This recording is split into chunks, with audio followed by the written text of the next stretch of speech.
नमस्कार, मैं सीता कंवर स्वागत करती हूं आपका राजस्थान सरकार व वेदांता के CSR इनिशिएटिव ई कक्षा में, जिसके टेक्निकल पार्टनर है मिशन ज्ञान। हम अध्ययन कर रहे हैं चैप्टर 6 केंद्र सरकार का। इस चैप्टर के पूर्व के वीडियो के तहत हमने अध्ययन किया कि किस तरह से राष्ट्र के मुखिया राष्ट्रपति का चुनाव होता है।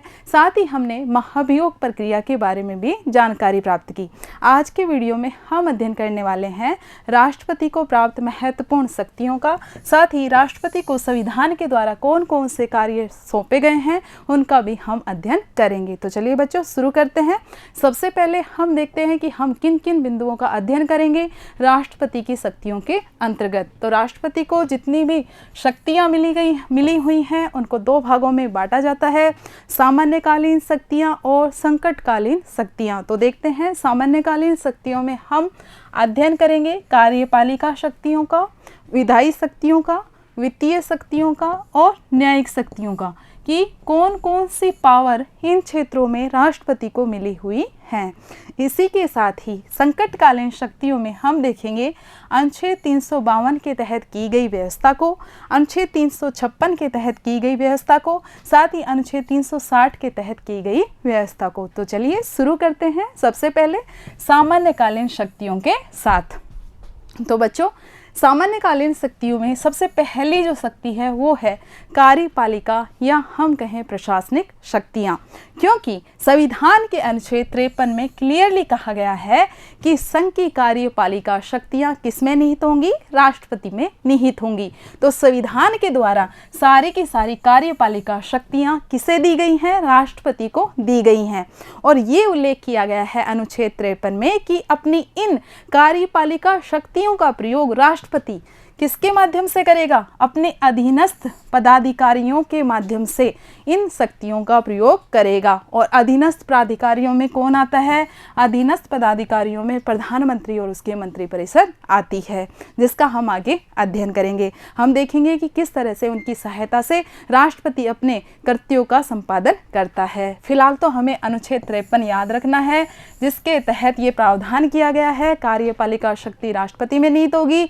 इन शक्तियों का प्रयोग या तो राष्ट्रपति खुद करे या फिर किसकी सहायता से करेगा? अपने अधीनस्थ पदाधिकारियों की सहायता से करेगा। देखते हैं कार्यपालिका शक्तियों में कौन कौन सी शक्तियां शामिल हैं। सबसे पहले महत्वपूर्ण अधिकारियों की नियुक्ति करना और उनको पद से हटाने की शक्ति। तो सबसे पहले हम देखते हैं कि यह जो शासन के मुखिया होते हैं प्रधानमंत्री, उनको नियुक्त करते हैं। लोकसभा में जिस दल को बहुमत प्राप्त होता है उस दल के नेता को इनके द्वारा प्रधानमंत्री पद हेतु आमंत्रित किया जाता है। यदि ऐसी स्थिति उत्पन्न हो जाए कि लोकसभा में किसी भी दल को बहुमत प्राप्त न हो, तो ऐसी स्थिति में राष्ट्रपति के द्वारा सहविवेक का प्रयोग करते हुए सबसे बड़े दल या गठबंधन को सरकार बनाने हेतु आमंत्रित किया जाता है।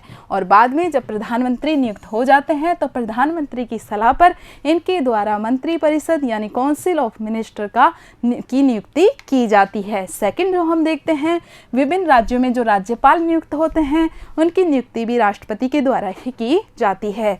उच्चतम व उच्च न्यायालय के सभी न्यायाधीशों को राष्ट्रपति नियुक्त करते हैं, क्योंकि एकीकृत न्यायपालिका को अपनाया गया है, इसलिए राष्ट्रपति ही उच्च न्यायालय के न्यायाधीश को और सर्वोच्च न्यायालय के न्यायाधीशों को नियुक्त करेंगे। और इनको पद से हटाने का भी किसके पास है? शक्ति राष्ट्रपति के पास ही है। नियंत्रक और महालेखा परीक्षक हम देखते हैं, जो कि केंद्र सरकार और राज्य सरकार के लेखों की जांच करता है, उनकी संचित निधियों की जांच करता है। तो जो नियंत्रक और महालेखा परीक्षक है उनकी नियुक्ति का कार्य भी राष्ट्रपति के द्वारा किया जाता है। इसी प्रकार से महान्यायवादी है ना, जो देश का सबसे बड़ा विधिक अधिकारी होता है, इसकी नियुक्ति भी राष्ट्रपति के द्वारा की जाती है। इसी तरह से संघ लोक सेवा जो संघ के जो भी लोक सेवा आयोग होते हैं UPSC, उनकी नियुक्ति, उनके सदस्य की नियुक्ति, उनके अध्यक्ष की नियुक्ति, ये भी राष्ट्रपति के द्वारा ही की जाती है। इसी के साथ ही विदेशों में जो भारतीय राजदूत नियुक्त होते हैं उनकी नियुक्ति भी राष्ट्रपति के द्वारा की जाती है। तो हमने देखा महत्वपूर्ण अधिकारियों की नियुक्ति राष्ट्रपति की कार्यपालिका संबंधी शक्तियों में शामिल है। आगे बढ़ते हैं। राष्ट्रपति को शासन संचालन संबंधी शक्ति प्राप्त है। जितने भी कार्य होंगे शासन के वो सब राष्ट्रपति के नाम से ही होंगे। ठीक है, वास्तविकता में चाहे प्रधानमंत्री और मंत्रिपरिषद निर्णय ले या कार्य करे, लेकिन जो कार्य होंगे वो राष्ट्रपति के नाम से किए जाएंगे। वैदेशिक क्षेत्र में जब हम शक्ति देखते हैं, ये कार्यपालिका शक्तियों के अंतर्गत ही हम पढ़ रहे हैं, तो जो अंतर्राष्ट्रीय संधि व समझौते हैं ये राष्ट्रपति के नाम पर ही किए जाते हैं। एक चीज़ हमेशा क्लियर रखना, राष्ट्रपति नाम मात्र की कार्यपालिका के अंतर्गत आता है, क्योंकि भारत में संसदात्मक शासन व्यवस्था को अपनाया गया है और संसदात्मक शासन व्यवस्था में एक नाम मात्र का अध्यक्ष होता है, एक वास्तविक अध्यक्ष होता है। तो सारी जो पावर है वो राष्ट्रपति को दी गई है, लेकिन वास्तव में राष्ट्रपति काम नहीं कर रहा है। वास्तव में प्रधानमंत्री और मंत्रिपरिषद उन शक्तियों का इस्तेमाल कर रहे हैं। तो सारे जो काम होंगे ना, आप देख रहे हो, राष्ट्रपति के नाम से होंगे, और ये आप सारी शक्तियां पढ़ोगे प्रधानमंत्री और मंत्रिपरिषद में भी, क्योंकि वास्तविकता में इन शक्तियों का इस्तेमाल वो ही करते हैं। ठीक है, तो अंतर्राष्ट्रीय संधियां में समझौते राष्ट्रपति के नाम से ही किए जाते हैं। जितने भी दूसरे देशों के साथ संबंध होंगे, समझौते होंगे, सब राष्ट्रपति के नाम से होंगे। हालांकि इसके लिए संसद की अनुमति जरूरी है। अंतर्राष्ट्रीय मंचों पर कोई भी सभा सम्मेलन हो रहे हों अंतर्राष्ट्रीय संगठनों के, तो उसमें राष्ट्रपति ही भारत का प्रतिनिधित्व करता है। इसके अलावा विदेशों में जो भारतीय दूतावास हैं उनके लिए यह राजदूतों की नियुक्ति करता है। साथ ही भारत में जो विदेशों के दूतावास हैं उनके जो राजदूत आते हैं नियुक्त होकर के, उनके नियुक्ति पत्र भी वह स्वीकार करता है। नहीं समझे? जैसे भारत के अलग अलग देशों में संबंध स्थापित करने के लिए वहाँ दूतावास बनाए गए हैं, और उन दूतावासों में कौन होते हैं? इन दूतावासों में होते हैं राजदूत। इनकी नियुक्ति करने का कार्य राष्ट्रपति करता है। ऐसे ही उन देशों के राजदूत अपने यहाँ पे आते हैं, तो उनका जो नियुक्ति पत्र होता है, उनके जो प्रमाण पत्र होते हैं वो स्वीकार करते हैं राष्ट्रपति। राष्ट्रपति को ही ये पावर प्राप्त है। विदेशों से जो संधि समझौते किए जाएंगे दूसरे देशों से, राष्ट्रपति के नाम से किए जाएंगे, और साथ ही राजदूतों की नियुक्ति का कार्य भी राष्ट्रपति के द्वारा ही किया जाएगा। तो हमने देखा कितनी महत्वपूर्ण शक्तियां, वे सारे काम ही राष्ट्रपति के नाम से हो रहे हैं। सैन्य क्षेत्र में हम देखें तो राष्ट्रपति प्रधान सेनापति होता है। भारत की जितनी भी जल थल नभसेना है उन सब का। साथ ही इसको एक महत्वपूर्ण कार्य प्राप्त है, यह थल सेना, जल सेना और वायु सेना के प्रमुखों की नियुक्ति करता है। तो याद रखना है, जल थल नभसेना के प्रमुखों की नियुक्ति कौन करता है? राष्ट्रपति ही करता है। नेक्स्ट है विधायी शक्ति। अभी तक हम कार्यपालिका संबंधी शक्तियां देख रहे थे, जिसमें महत्वपूर्ण अधिकारियों की नियुक्ति की, विदेशों से संबंध स्थापित किए। अभी विधायी शक्तियों में हम देखते हैं तो आर्टिकल 79 को ध्यान रख लेना। अनुच्छेद 79 क्या कहता है कि संसद के 3 अंग हैं। कौन कौन है? लोकसभा, ठीक है, राज्यसभा, और एक क्या है? राष्ट्रपति। तो राष्ट्रपति संसद का अभिन्न अंग है। ऐसी स्थिति में आप कल्पना कर सकते हो कि राष्ट्रपति को कितनी महत्वपूर्ण विधायी शक्ति प्राप्त है, कि कोई भी कानून जब तक कानून नहीं बनेगा, जब तक विधेयक पर, बिल पर अंतिम रूप से राष्ट्रपति साइन न कर दे, चाहे वो लोकसभा और राज्यसभा से पास हो चुका हो, लेकिन वो तब तक कानून नहीं बनेगा तब तक कि उस पर राष्ट्रपति अपने हस्ताक्षर न कर दे। तो हम देखते हैं राष्ट्रपति को महत्वपूर्ण शक्ति प्राप्त है। अनुच्छेद 79 से ही हम इसकी शुरुआत कर सकते हैं। चलिए देखिए आगे देखते हैं। विधायी क्षेत्र का प्रशासन करता है। विधायी क्षेत्र का प्रशासन कैसे करता है कि राष्ट्रपति के द्वारा संसद के अधिवेशन बुलाए जाते हैं। क्या किया जाता है राष्ट्रपति के द्वारा? समय पर संसद के अधिवेशन बुलाए जाते हैं। हमने देखा संसद के महत्वपूर्ण 3 सत्र होते हैं। बजट का सत्र होता है, बजट सत्र के बाद मानसूनी है, फिर शीतकालीन है। तो राष्ट्रपति इन संसद के अधिवेशन को बुलाता है मंत्रिपरिषद की सलाह के आधार पे। साथ ही इनके सत्रावसान की, इनकी समाप्ति की भी घोषणा करता है। क्लियर? और ये कौन से अनुच्छेद में बताया गया है? ये अनुच्छेद 85 में इसका उल्लेख किया गया है कि राष्ट्रपति समय समय तो क्या वो निश्चित ही है, राष्ट्रपति संसद के अधिवेशन बुलाएगा, साथ ही सत्रावसान की घोषणा करेगा। सेकंड, प्रधानमंत्री की सिफारिश पर यह लोकसभा को निश्चित काल से पूर्व भी भंग कर सकता है। यदि प्रधानमंत्री को ये लगे कि अब उनका विश्वास मत एक तरह से छिन रहा है, उनको विश्वास प्राप्त नहीं है, तो वो लोकसभा को भंग करने की सिफारिश भी कर सकते हैं। हालांकि यहाँ पर राष्ट्रपति अपनी विवेक शक्ति का प्रयोग कर सकता है कि उसे ये सलाह माननी चाहिए या नहीं माननी चाहिए। संसद के जब अधिवेशन प्रारंभ होते हैं तो अधिवेशन के प्रारंभ में दोनों सदनों की संयुक्त बैठक में वह भाषण देने का कार्य करता है, और ये भाषण मंत्रिपरिषद के द्वारा ही लिखा जाता है। अनुच्छेद 86 में यह व्यवस्था की गई है। तो विधायी क्षेत्र के प्रशासन में हमने देखा संसद के अधिवेशन बुलाए जा रहे हैं राष्ट्रपति के द्वारा, सत्रावसान की घोषणा की जा रही है। प्रधानमंत्री की सिफारिश पर यह लोकसभा को भंग कर सकता है उसके निश्चित काल 5 साल से पहले। इसी के साथ ही संसद के अधिवेशन के प्रारंभ में इसके द्वारा दोनों सदनों की संयुक्त बैठक में भाषण देने का कार्य भी किया जाता है। तो ये हम देख रहे हैं विधायी क्षेत्र की शक्तियाँ।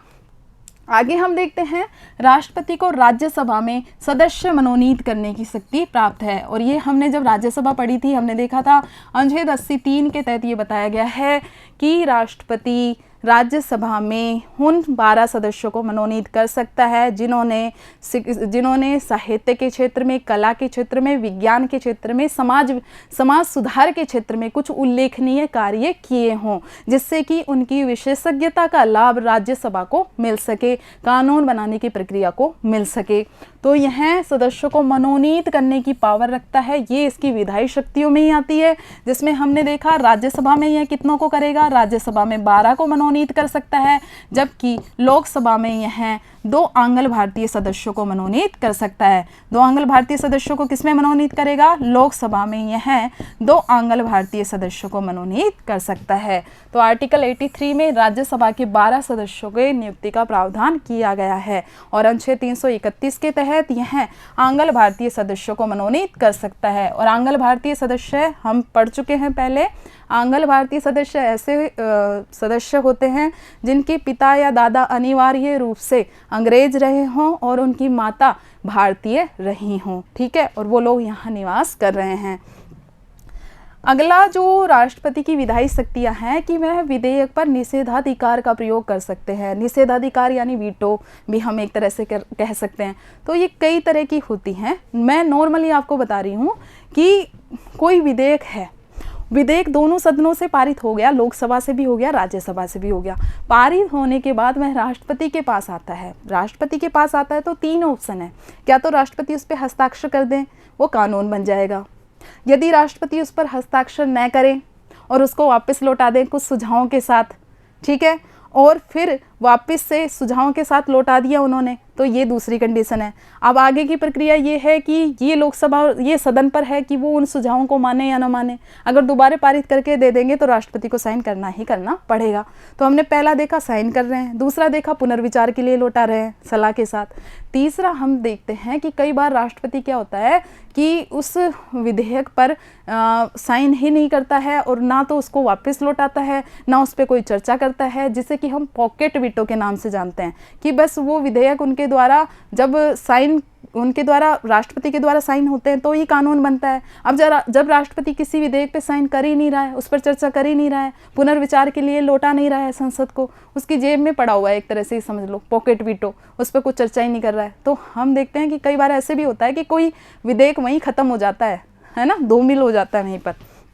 तो साधारण विधेयक को कुछ सुझावों के साथ वह संसद को पुनः विचार के लिए लौटा सकता है, लेकिन यदि यह विधेयक संसद द्वारा पुनः पारित कर दिया जाता है तो राष्ट्रपति को स्वीकृति देनी होगी। तो हमने 3 कंडीशन देखी कि एक तो वो आते ही साइन कर देता है, दूसरा वह पुनर्विचार के लिए लौटा देता है, जो ये उल्लेख किया गया है कि कैसे अगर वापस आ जाता है, पुनर्विचार के लिए लौटाया और संसद ने फिर से पारित करके दे दिया तो फिर साइन करने पड़ेंगे।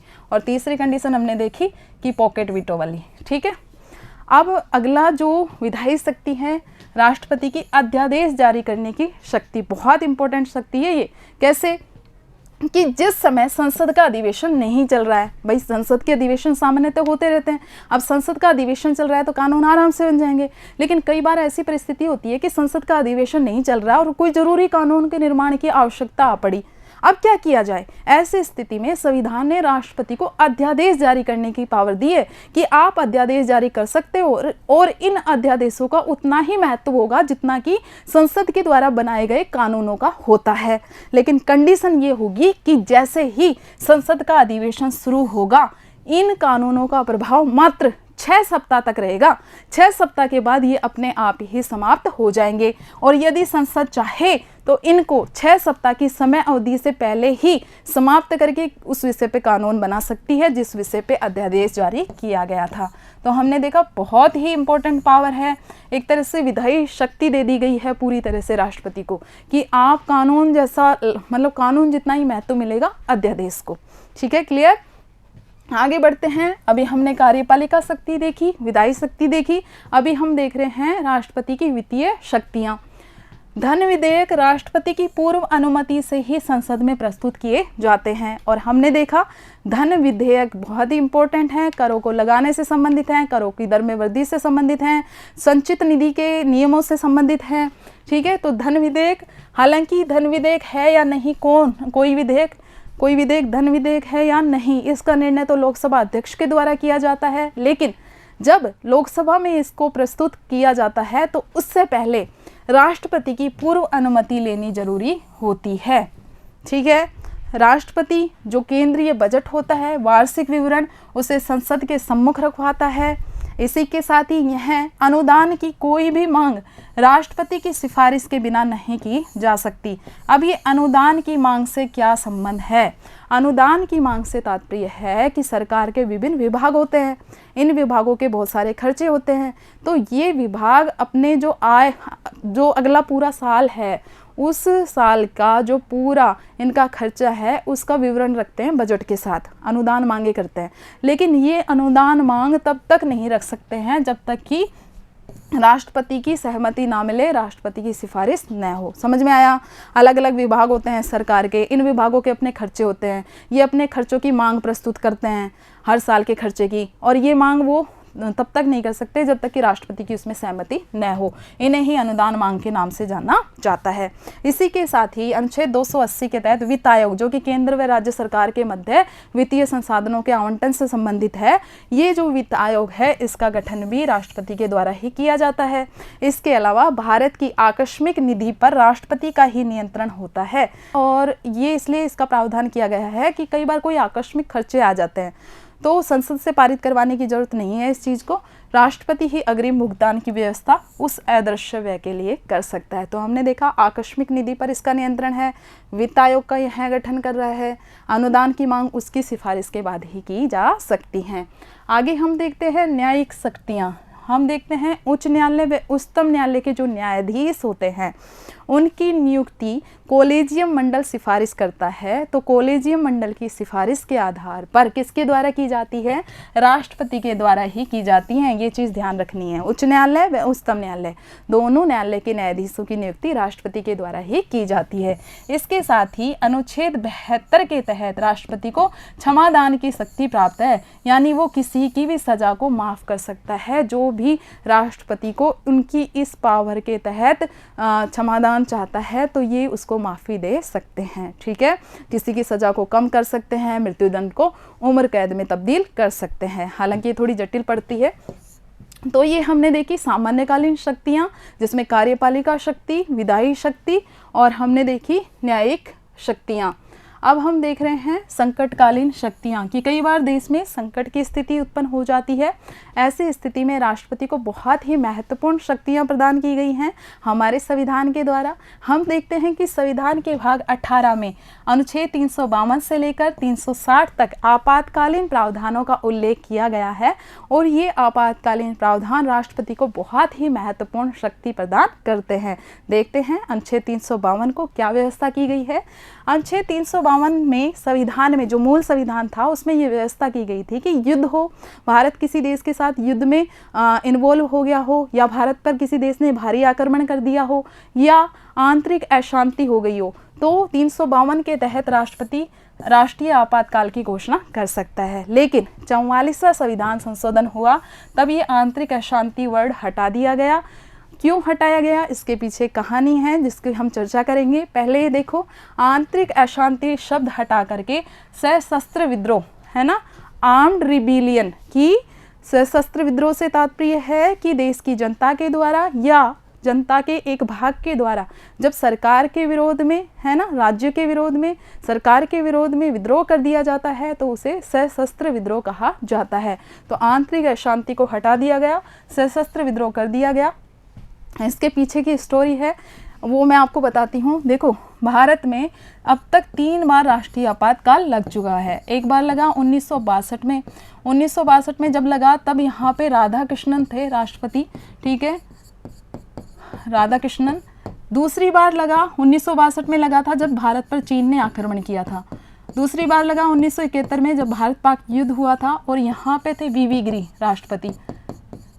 और तीसरी बार लगाया गया 1975 में। इंदिरा गांधी जी की सरकार थी और आंतरिक अशांति के नाम पर यह लगाया गया था और ये कहा गया कि इंदिरा गांधी जी ने अपने राजनीतिक स्वार्थ हेतु या अपने राजनीतिक उद्देश्यों की पूर्ति हेतु ये आपातकाल लगाया था, यानी लोकतंत्र पर कुठाराघात हो गया था इस आपातकाल के माध्यम से। उसके बाद आलोचना शुरू हुई और फिर 44वां संविधान संशोधन लाया गया 1978 में। मोरारजी देसाई की सरकार थी तब, और इसके माध्यम से संशोधन करके ये आंतरिक अशांति वर्ड हटा दिया गया, जिससे कोई भी सरकार इसका दुरुपयोग न कर सके, और फिर इसकी जगह सशस्त्र विद्रोह जोड़ दिया गया था। इतना याद रखना, ठीक है। तो कुछ व्यवस्थाएं और भी की गई 44वें संविधान संशोधन के द्वारा, उनको देखते हैं। क्योंकि इस वक्त राष्ट्रपति थे फखरुद्दीन अहमद, और हम देखते हैं कि इंदिरा गांधी जी ने मात्र दूरभाष पे फखरुद्दीन जी को ये कहा था आपातकाल लगाने के लिए, और मात्र दूरभाष के आधार पे, मौखिक वार्तालाप के आधार पे उनके द्वारा ये आपातकाल लगा दिया गया था। 26 जून 1975 को, 25 जून 1975 को दूरभाष से इतला दी थी और 26 जून को उन्होंने आपातकाल लगा दिया। तो इसे लोकतांत्रिक जो प्रक्रिया है उसका उल्लंघन माना गया, और फिर इसके बाद ये संविधान में संशोधन लाया गया, 44वां संविधान संशोधन। और 44वें संविधान संशोधन के द्वारा ये प्रावधान किया गया कि मंत्रिमंडल का लिखित परामर्श होगा, मौखिक नहीं, लिखित परामर्श होगा, तभी ये आपातकाल लग सकता है, ठीक है। तो हम धीरे धीरे समझते हैं। 44वें संविधान संशोधन के बाद जो व्यवस्था की गई है, वर्तमान जो व्यवस्था, उसको देखते हैं कि यदि भारत और भारत के किसी भाग में की सुरक्षा को खतरा हो, चाहे वो युद्ध के माध्यम से हो, कोई भारी आक्रमण हो गया हो, सशस्त्र विद्रोह हो गया हो, तो अनुच्छेद 352 के अंतर्गत राष्ट्रपति आपात की घोषणा कर सकता है, ठीक है। राष्ट्रपति जब आपात की घोषणा करेंगे तो देश में जो संघात्मक शासन व्यवस्था है उसकी जगह केंद्रीय शासन व्यवस्था हो जाएगी एक तरह से, और जो निर्णय हैं वो करने आसान हो जाएंगे। तो इस तरह के ये प्रावधान किए गए हैं। आंतरिक अशांति के आधार पर जो आपातकाल लगा सकते थे, उस प्रावधान को 44वें संविधान संशोधन के द्वारा हटा दिया गया।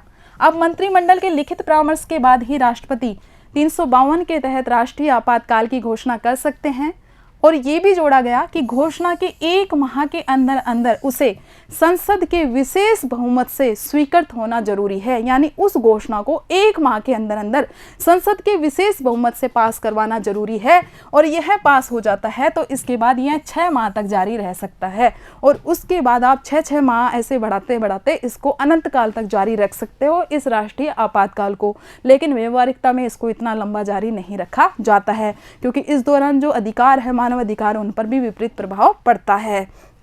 अब ये लग गया, हमने देखा कि लिखित मंत्रिमंडल के लिखित परामर्श के बारे में कि भाई ऐसी परिस्थिति उत्पन्न हो गई है, देश की सुरक्षा को खतरा हो गया है, किसी भी कारण से हो, कोई भी एक कारण हो सकता हो, युद्ध हो, भारी आक्रमण हो, सशस्त्र विद्रोह हो गए हों, तो सुरक्षा को जब खतरा उत्पन्न हो गया है तो आपातकाल की घोषणा की जाएगी मंत्रिमंडल के लिखित परामर्श के बाद राष्ट्रपति के द्वारा। और एक चीज याद रखना कि इस अनुच्छेद 352 में जो ये मंत्रिमंडल शब्द जोड़ा गया है 44वें संविधान संशोधन के द्वारा, तो यहाँ ये बहुत ही इंपॉर्टेंट है, पहली बार कैबिनेट शब्द का इस्तेमाल किया गया है, मंत्रिमंडल शब्द का इस्तेमाल किया गया है संविधान में। इससे पहले संविधान में मंत्रिमंडल शब्द का इस्तेमाल नहीं किया गया था।